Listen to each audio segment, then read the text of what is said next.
कानपुर की करोड़पति बहू ज्योति की मर्डर मिस्ट्री की गुत्थी सुलझ गई है। ज्योति कत्ल मामले में शौहर पीयूष ही कत्ल का मास्टरमाइंड निकला। पीयूष ने अपने पुराने ड्राइवर अवधेश से बीवी का कत्ल कराया। पुलिस ने पीयूष के अलावा ड्राइवर अवधेश और उसके साथी रेणु कनौजिया को गिरफ्तार कर लिया है, जबकि कत्ल में शामिल अवधेश के एक और साथी सोनू की तलाश भी जारी है।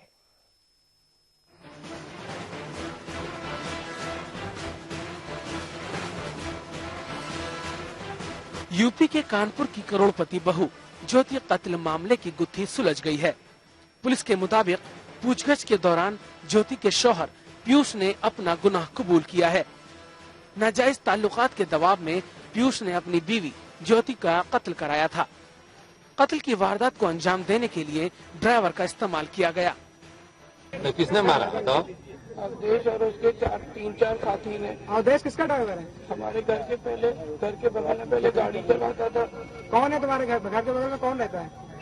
हरीश माखीजा। उनके घर के बगल में साल भर पहले वो छोड़ चुका था, लेकिन उसका नंबर मेरे पास था। उनको पैसा मिला तो बता दिया। 30,000 एडवांस दिया था। कानपुर जोन के आईजी आशुतोष पांडे के मुताबिक रेस्टोरेंट की सीसीटीवी फुटेज की बुनियाद पर पुलिस ने कत्ल की गुत्थी सुलझाई। इसी फुटेज के सहारे पुलिस मुलजिम तक पहुंच सकी। वो वीडियो फुटेज हमारा जो है सीसीटीवी का, वो सबसे इम्पोर्टेंट इन्वेस्टिगेशन का पार्ट रहा, जिसमें कि ये टूटा और इसने फिर एक्सेप्ट किया कि हाँ हम गए थे।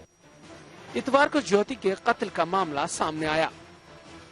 पुलिस ने शक की बुनियाद पर मंगल को ज्योति के शौहर पीयूष के साथ उसकी गर्लफ्रेंड को हिरासत में लेकर घंटों पूछगछ की। गौरतलब है कि रात में अपने शौहर के साथ खाना खाने निकली ज्योति को कुछ लोगों ने अगवा कर लिया था, जिसके बाद पीर की सुबह उसकी लाश मिली, जिस पर चाकू के कई निशान थे। आलमी समय के लिए कानपुर से सौरभ मिश्रा के साथ आदित्य द्विवेदी। और कानपुर के करोड़पति कारोबारी श्याम देसानी खानदान को खुद उसके ही चश्मो चिराग ने कहीं का नहीं छोड़ा, और वजह रही उसकी अय्याशी से पुर जिंदगी जीने का तरीका। अपने पैसों के दाम पर वो क्या क्या हासिल करना चाहता था और उसे क्या हासिल हुआ, पेश है रिपोर्ट। और पहले से भी शादी इनकी तय हो चुकी थी, लेकिन कुछ कारणों से नहीं हो पाई।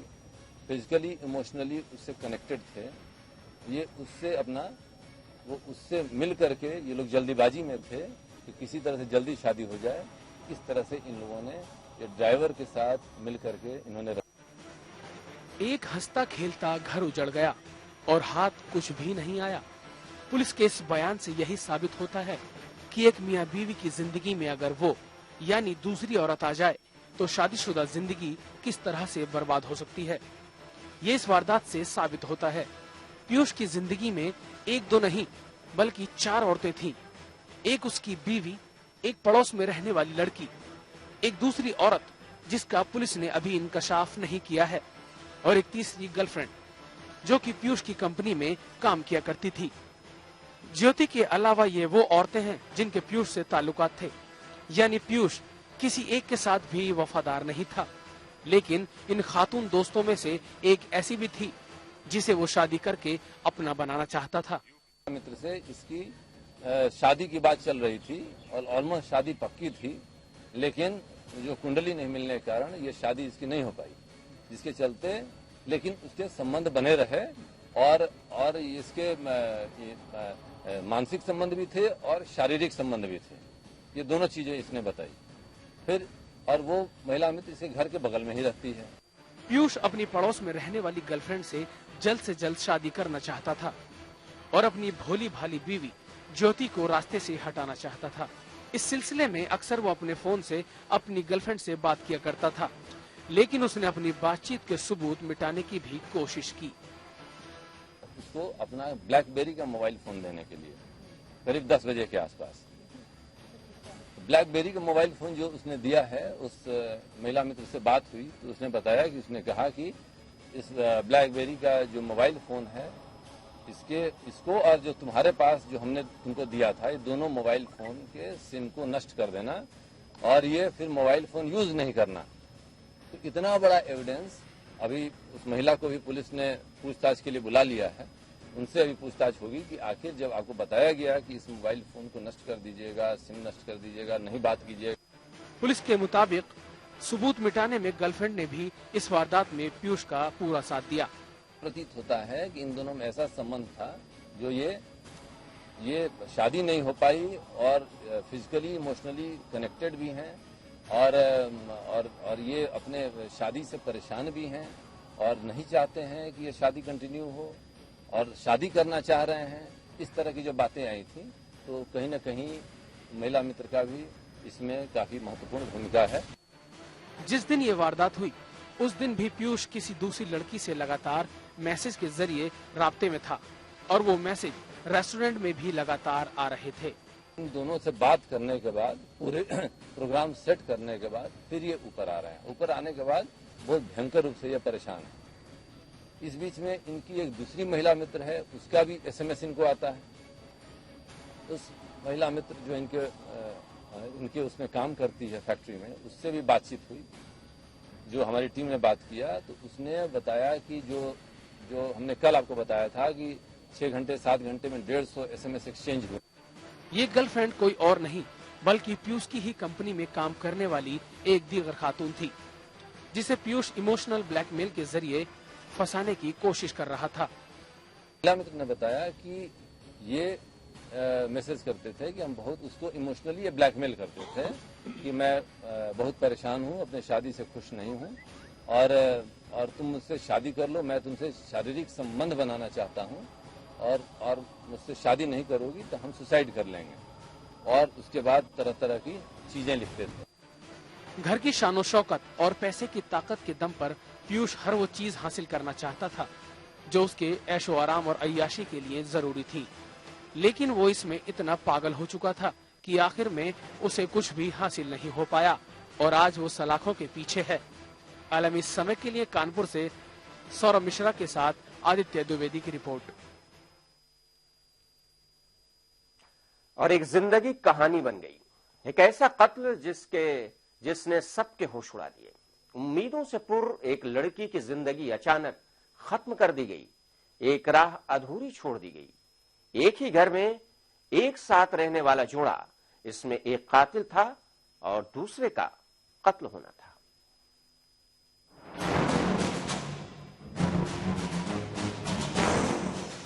जिंदगी का इससे खुशनुमा चेहरा और क्या हो सकता था। ज्योति की तस्वीरें देखिए, उम्मीदें, ख्वाब, ख्वाहिशें, जज्बात से पुर लड़की, जिस शख्स के साथ शादी की डोर में बंधी, उसके लिए अपना नाम तक बदल दिया। जबलपुर की पूजा शादी के बाद पीयूष की ज्योति बन गई। उसे क्या मालूम था कि शौहर ही उसका कातिल निकलेगा। 28 नवंबर 2012 जब वो पीयूष की बीवी बनी, उसे क्या मालूम था पीयूष ही आगे जाकर उसकी जिंदगी की डोर काट देगा। जब वो अपने शौहर को किसी और लड़की से घंटों फोन पर बातें करते देखती होगी, सुनती होगी, किसी भी औरत के लिए इससे ज्यादा तकलीफ देह क्या हो सकता है। 2 भाइयों की लाडली, बाप की इकलौती बेटी, ये सब जज्ब कर रही थी। कोशिश करती रही कि किसी तरह वो अपने शौहर का साथ हासिल कर ले। उस आखिरी रात रेस्टोरेंट में जब दोनों साथ बैठे थे, सीसीटीवी फुटेज से ये साफ था कि ज्योति ठीक थी और पीयूष परेशान। न चाहते हुए भी शौहर के साथ उस लॉन्ग ड्राइव पर जाने को तैयार हो गई, जो उसे जिंदगी की आखिरी मंजिल की ओर ले जा रहा था, जहां मौत उसका इंतजार कर रही थी। कार में उसने अपने पीयूष को देखा होगा, एक बार को सोचा भी होगा कि शायद पीयूष उसका हो गया है। उसे क्या मालूम था कि वो अपने शौहर नहीं बल्कि अपने कातिल के साथ बैठी है, जो उसे स्वीट हार्ट कह रहा होगा और बगल में खंजर छिपा कर रखा होगा। वो आखिरी बार उसने जाना होगा कि जिस पीयूष की वो बीवी बनी थी, वो दरअसल उसके कातिल का नाम था। कैसी कश्मकश कि जिस घर में आकर उसकी मौत हुई, जिस घर का बेटा आज कटघरे में है, उसी घर से ज्योति का जनाजा उठेगा। वो घर किस पर रोएगा, कातिल बेटे पर या ज्योति पर? आलमी समय के लिए ब्यूरो रिपोर्ट। और आलमी समय के खास प्रोग्राम तफ्तीश में अब वक्त हो चला है ब्रेक का। ब्रेक के बाद भी जुर्म से जुड़ी खबरों का सिलसिला जारी रहेगा।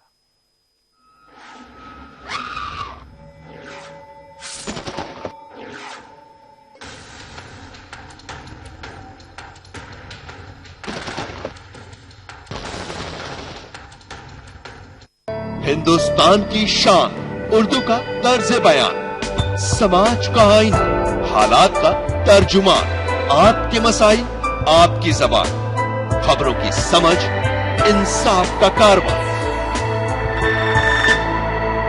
आलमी समय सच की पहचान।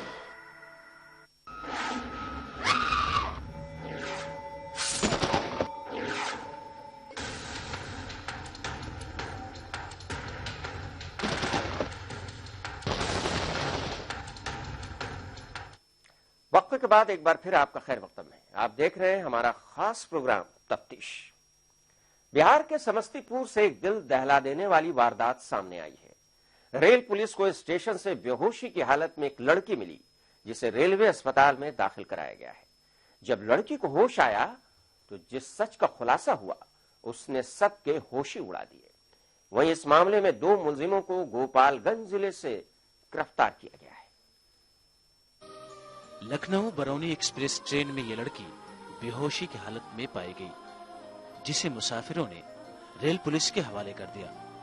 इस लड़की के साथ 4 लड़कों ने 4 दिनों तक न सिर्फ गैंगरेप किया, बल्कि हैवानियत की सारी हदें पार कर दी। 4 लोगों ने 4 दिन हमारे साथ किया। 5वां दिन हमारे साथ कर हमको साथ कहाँ ले जाकर छोड़ दिया। आप ट्रेन में कैसे आ गई आप? हमको पता नहीं है। हमको घुला कर पिला दिया, लपटक कर टैबलेट का जैसा था, पानी में घुरा कर पिला दिया। जिन लड़कों ने इस लड़की को शिकार बनाया वो कोई और नहीं बल्कि इसके जानने वाले ही थे। इन 4 लड़कों में से एक उसका चचेरा भाई, 2 भाभी के भाई और एक भाभी के भाई का दोस्त था। वारदात 23 जुलाई की है, जब सिवान के टाउन थाना इलाके में 2 बाइक पर सवार 4 लड़कों ने पार्क के सामने से इस लड़की को अगवा कर लिया। उस वक्त ये लड़की कॉलेज जा रही थी। के बाद जो उसको सवास आई तो बोली का हम फलाना जगह के रहने वाली हूँ, तो इनके परिजन को खबर किया गया। तब ये बतलाई का कि जो 27 तारीख है इनके एक चचेरा भाई और 2-3 लड़का और टोटल 4 आदमी मिल करके इनको जो है सिवान नगर थाना के बगल में एक पार्क है वही रोड से उठा करके ले जाकर के सुनसान जगह पर उनके साथ बलात्कार किया। लड़की की गुमशुदगी की रिपोर्ट लिखवाने उसकी मां 24 जुलाई को सिवान टाउन थाने गई, जहां से उसे डांट कर भगा दिया गया। बुधवार को गायब हुई थी। इसके बाद आप कहीं गए नहीं? हाँ, हम नहीं गए थे, मम्मी गई थी। मम्मी गई थी बृहस्पतिवार को शाम को, तो वहाँ में मम्मी को चहेट दिया लो, भगा दिया लो, जाओ जाओ यहाँ में गुड़िया नहीं है। हमें जब गई तो हमके चहेट डाले, कहते जाओ जाओ जाओ यहाँ हमको हमारा गुड़िया आयल बारे में जेलोल में हमारा गुड़िया न पता है। हाँ तो जाओ जाओ यहाँ गुड़िया नहीं है, जाओ जाओ गुड़िया नहीं। मुतासिरा के मां के बयान पर समस्तीपुर रेल थाने में मामला दर्ज किया गया, जिसे सिवान पुलिस को भेजा गया है। लड़की की हालत अब भी नाजुक बनी हुई है, वो बार बार बेहोश हो रही है। फिलहाल अहले खाना उसे समस्तीपुर से सिवान ले जा चुके हैं, लेकिन सवाल ये है कि आखिर मुजरिम सलाखों के पीछे कब पहुंचेगा। आलमी समय के लिए समस्तीपुर से रमेश शंकर की रिपोर्ट। और अब कहानी एक ऐसी औरत की जिसने आशिक के लिए अपने शौहर को छोड़ा और फिर दुनिया छोड़कर चली गई। ये मामला है मध्य प्रदेश के इंदौर की अश्वनी का, जिसने 2 साल पहले ही अपने शौहर को छोड़कर आशिक से शादी कर ली थी। लेकिन दूसरे शौहर से हुए तनाजे के बाद अश्वनी ने आग लगाकर खुदकुशी कर ली। ये लाश इंदौर के गणेश नगर में रहने वाली अश्वनी मरमट की है। अश्वनी ने हिंदू रस्म रिवाज से 2 शादियां की और आखिर में उसने खुद को आग के हवाले कर दिया। अश्वनी ने 2 साल पहले ही अपने शौहर को छोड़कर अपने आशिक से शादी कर ली। शादी के वक्त अश्वनी एक बच्चे की मां भी थी और फिर दूसरी शादी से भी उसे एक बेटी हुई। 7 महीने की इस बेटी के रोने को लेकर अश्वनी का अपने शौहर से तनाजा हुआ और उसने आग लगाकर खुदकुशी कर ली। तो ये बोल रहे थे कि मैं हम दोनों के बीच में थोड़ा झगड़ा हुआ, उसको मैंने 2-3 चाटे मार दिए और बच्चों को लेकर घूमने बाहर आ गया। तो बाहर आ गई, उनके घर में थोड़ी सी ऐसी बेपड़ है जगह, तो बाहर आने के बाद सीधी घर में भाग गई। तो फिर ये भागने के बाद तो ये सीधा पीछे उनके भाग गए, वो उसने रॉकेट डाल के वो जल गई। तो ये बोल रहे थे, ऐसे बोल रही है। तो फिर मैंने दरवाजे को धक्का दिया, उसका अंदर का जो रहता है कि वो कोंडा क्या बोलते उसको, तो वो तोड़ने के बाद अंदर घुसा। तो फिर उसको बुझा और हॉस्पिटल में लाया। अश्वनी के अहले खाना और खुद उसके शौहर के मुताबिक अश्वनी ने खुदकुशी की है, लेकिन पुलिस कुछ और ही कहानी बयां कर रही है। पुलिस के मुताबिक अश्वनी स्टोव फटने की वजह से जली। फिलहाल इस मामले से जुड़े तमाम पहलुओं की पुलिस जांच कर रही है। कल दिनांक 29/7/14 को खाना बनाते समय स्टोव भड़क जाने से जलकर एमवाईएच में भर्ती हुई थी, जिसकी आज दिनांक 30/7/14 के सुबह 8 बजे मृत्यु हो गई। अश्वनी की दूसरी शादी के महज 2 साल ही हुए थे, इसलिए उसकी मौत नौ शादीशुदा जोड़े के दर्जे में आती है। इसी वजह से अश्वनी के बयान तहसीलदार के सामने लिए गए। अश्वनी का मौत से पहले दिया गया बयान मोहरबंद है और पुलिस उसी बयान की बुनियाद पर आगे की जांच करेगी। जांच के नतीजे चाहे कुछ भी आए, लेकिन इस वारदात ने 2 बच्चियों के सिर से मां का साया छीन लिया। इंदौर से आलमी समय के लिए मनोज खांडकर की रिपोर्ट। और उधर बिहार के कटिहार के बारसोई थाना इलाके में 10,000 रुपए के लिए पड़ोसी ने एक औरत पर एसिड अटैक कर दिया। एसिड अटैक ऐसा जिसने उस औरत की जान ले ली। यह सब इसलिए हुआ क्योंकि औरत पड़ोसी को उधार के लिए दिए गए पैसे वापस मांग रही थी। ये वारदात कटिहार के रागामाटिया गांव की है, जहां दयावती ने अपने पड़ोसी को 10,000 रुपए उधार दिए थे, लेकिन बुरे वक्त में की गई इस मदद ने उसे मौत की नींद सुला दी। पड़ोसी ने रकम लेते वक्त वापस करने का भरोसा भी दिया था। 2 महीने तक जब पैसे वापस नहीं मिले तो खातून और पड़ोसी की कहासुनी हो गई और गुस्से में उसने औरत पर पूरी एसिड की बोतल उलट दी। खातून के अहले खाना मुलजिम के लिए कड़ी से कड़ी सजा की मांग कर रहे हैं। 10,000 रुपये पाने पे उससे मांगने पे हाथ पैर बांध दिया, मुंह में कपड़े ठूस दिया और उसके ऊपर एसिड डाल दिया। क्या जैसे वो मारा है हम उसको वैसे मारा। एसिड अटैक की इस वारदात से पूरे इलाके में सनसनी है। हैवानियत के इस खेल से पूरे गांव में मातम छाया हुआ है। मुलजिम फरार है। पुलिस मामले की तफ्तीश की बात कर रही है। लड़का गया था इसी के पास, जो पैसा हमको दो, उसका घर गया था, लड़की का घर, ये बोला दे भाई हमको पैसा दो। इसी में पैसा के बारे में बातचीत हुआ कि बस तेजाब डाल दिया उसी मर गया। हाँ, उसके बाद आता था पोस्टमार्टम डॉक्टर के पास, आकर के बस मर गया रास्ता में। वो घटना के करने के बाद पूरा तो फरार हो गया। पुलिस आ गई तो गिरफ्तार करने, तो निकल गया तुरंत। एसिड अटैक की इस वारदात ने पूरे गांव को हिलाकर रख दिया, साथ ही जुर्म की तस्वीर को और भी खौफनाक कर दिया। 10,000 की छोटी सी रकम किसी की जान लेने की वजह बन जाती है। ऐसे में सवाल ये खड़ा होता है कि क्या मुलजिमों को अब कानून का बिल्कुल खौफ नहीं रहा। आलमी समय के लिए कटिहार से रजनीश की रिपोर्ट। और तफ्तीश में वक्त है एक और ब्रेक का। हाजिर होते हैं फौरन जुर्म की दुनिया की कुछ और खबरों के साथ।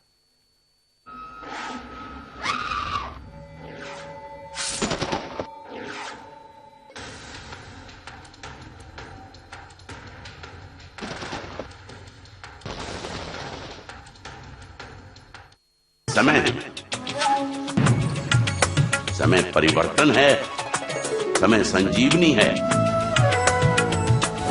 समय मनुष्य है, वर्तमान है, भविष्य है, मासूम ममता की मीठी सी झपकी है। समय सभी का है, समय तुम्हारा है, हम समय, ये समय हमारा है। रहिए समय के साथ।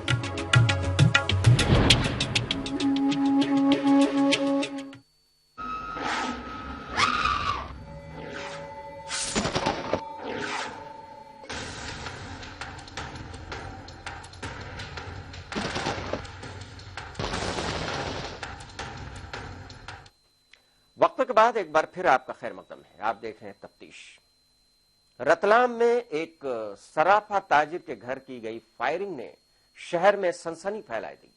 बाइक सवार दो नौजवानों ने बिजनेसमैन राकेश सकलेचा के घर पर 2 राउंड फायर किए और फरार हो गए। हालांकि जल्दी दोनों मुलजिम पकड़ भी लिए गए।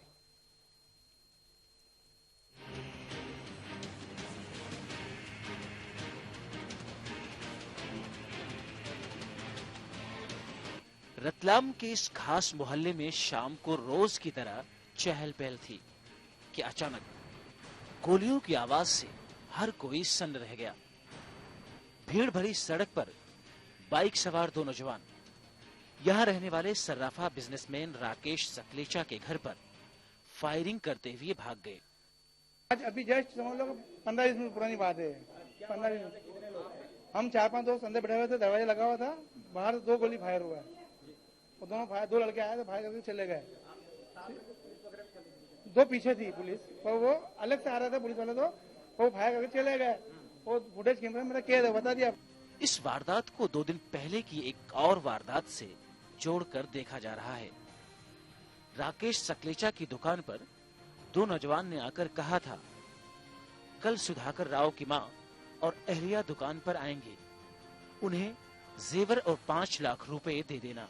राकेश ने मना किया तो नौजवान ने धमकाया कि बात मान ले वरना टपका दिए जाओगे। वो अन्य साथी कोई साथ में थे उनके, वो मेरे से घर के अंदर बिना के अंदर घुस गए। यहाँ पे बैठ के आके सोफे पे वो मेरे से मांगी उन्होंने कि भैया सोने की रकम चाहिए कि कल सौदागर पहले तो बोलते सौदागर मराठा से बात करो। मेरे को नहीं करना बात करना पड़ेगी भैया, नहीं तो यहीं टपका देंगे, आर्डर मिला हमको। तो मैं कहा बात कर रही तो फलाना आदमी ने बात करी। उसने बोला कि कल मेरी मिसेस और मेरी मम्मी आएगी, उनको रकम दे देना सोने की। तो मैंने बोला कल मैं बाहर जा रहा हूँ कि परसों आएंगे 11 बजे। तो मैंने कहा परसों आ जाना। उसके बाद उन्होंने मेरे पैसे अलग मांगे 5 लाख रुपए, साथ में रकम दे देना, 5 लाख दे देना अलग से, और पुलिस को कंप्लेंट करना मत, जान से तब पे ही देंगे तेरे को। खबर पहुंची तो पुलिस ने शहर की नाकेबंदी कर दी और फिर सीसीटीवी फुटेज की बुनियाद पर दोनों मुलजिमों को गिरफ्तार कर लिया। इन मुलजिमों के नाम चना उर्फ सोनू, बारिया और टार्जन है। जो है 2 लोग अभी बेसिकली पकड़े गए हैं। एक तो चना उर्फ सोनू बारिया है, ये यहीं का रहने वाला है, श्रीमाली वास का। एक पेस्टल बहुत अच्छी और कार्टाइज के साथ ये पकड़ी गई है। दूसरा मंदसौर में सुधाकर मराठा का, जैसा ये बता रहा है, सुधाकर मराठा का वहाँ डोंडा चूरा का व्यवसाय चलता है अफजलपुर क्षेत्र में, तो वहाँ से मोटरसाइकिल से आया था। इसका नाम है टार्जन। पुलिस मुलजिमों से पूछताछ कर रही है। सुधाकर राव मंदसौर का डोडा चूरा बिजनेसमैन है। शक है कि ये मामला तावान की रकम वसूली का है। लेकिन सवाल ये है कि शहर में आए दिन इस तरह की वारदातें हो रही हैं, लेकिन उन पर लगाम क्यों नहीं लगती। आलमी समय के लिए रतलाम से विजय मीना की रिपोर्ट। और क्या गाजियाबाद में पौश और बुलंद खूबसूरत इमारतों के लिए मशहूर इंदिरापुरम और उसके आसपास का इलाका सुसाइड करने वालों का अड्डा बन गया है। पिछले 8 दिनों में हुए एक के बाद एक 4 सुसाइड केस तो ऐसा ही कुछ कह रहे हैं। आखिर क्यों? क्या चमचमाते फ्लैटों और उनमें बसने वाली खुशहाल जिंदगी नजर आती जिंदगियों के पीछे तारीकी है? पेश एक रिपोर्ट। गाजियाबाद में फिर किरण नाम की खातून बिल्डिंग से कूद गई। वारदात इंदिरापुरम के ज्ञान खंड में हुई। प्राइवेट बिल्डर की 3 मंजिला इमारत से वो खातून गिरी जो इसी इमारत के बेसमेंट में घर वालों के साथ रहती थी और इसी इमारत में दूसरे घरों में काम करती थी। सबके घरों में करती है, चौकीदारी यहाँ से कर रही 4-5 साल से। हस्बैंड भी यहाँ रहते हैं? हाँ, बच्चा भी है। कब से रह रहे हैं यहाँ? 5 साल से तो है। वारदात रात को हुई। पुलिस को खबर सुबह दी गई। पुलिस की माने तो वारदात की वजह शौहर से तनाजा है। तो पता लगा 8:30 बजे रात में, कल आज रात में 8:30 बजे प्रेमपाल अपनी वाइफ के साथ घर में थे। जनता फ्लैट्स हैं, 69 नंबर है उसका। वहाँ थे प्रेमपाल अपनी वाइफ के साथ। उनकी आपस में कुछ पति पत्नी के बीच में मतभेद हुआ, कुछ उनकी कहा सुनी हुई। मोहल्ले वालों ने प्रेमकाल को बाहर ले जाके कि अभी तुम गुस्से में हो, कोई बात अभी यहाँ मत करो। इसी बीच उनकी पत्नी ऊपर जाकर के छलांग लगा दी। जैसा कि अभी ये मोहल्ले वालों ने बताया, उनको हॉस्पिटल लेके गए। हॉस्पिटल के बाद वो उनको रिफर करा के दिल्ली ले गए सफदरजंग में। सुकून की बात यह है कि फिलहाल खातून जिंदा है। शदीद तौर से जख्मी होने के चलते दिल्ली के अस्पताल में भर्ती है। इस इलाके के लिए यह अकेली वारदात नहीं, पिछले 7 दिनों में 3 और वारदातें हो चुकी हैं। 29 जुलाई को वसुंधरा के विनायक अपार्टमेंट से अंशिका उर्फ मुस्कान, 23 जुलाई को रामप्रस्थ में वीना नरोला और 22 जुलाई को टीवी सहाफी मिलिता दत्त मंडल मोज़ेक अपार्टमेंट से गिरी थी। हालांकि कहने को चारों मामले अलग अलग हैं, लेकिन पहले के 3 एक जैसे ही हैं। इससे पहले के तीनों मामले हाई प्रोफाइल थे। छलांग लगाने वाली तीनों खातून थी। तीनों की गिरते हुए मौत हो गई। तीनों वारदात के पीछे की वजह साफ नहीं, तो चौथी और आखिरी वारदात में शौहर से तनाजा एक बड़ी वजह जरूर है। आखिर एक हफ्ते में 4 वारदातें क्यों हुई? क्या आसमान चुमती इमारतों के अंदर सब बेहतर चल रहा है? आखिर चारों वारदातों में खातून ही क्यों कूदी? पुलिस भी इन सवालों और इस तरह की वारदातों से परेशान है।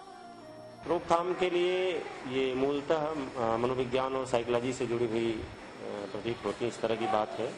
उसके लिए RWA की मीटिंग वगैरह करके कुछ सामाजिक संगठनों का सहारा लेकर के इनके बीच इस तरह की जागरूकता फैलाई जाएगी। हम लोगों के स्तर पे, पुलिस के स्तर पे जो अपेक्षित है वो कार्रवाई की जाए। आलमी समय के लिए गाजियाबाद से दीपक कुमार की रिपोर्ट। तो इस हफ्ते के तफ्तीश में इतना ही।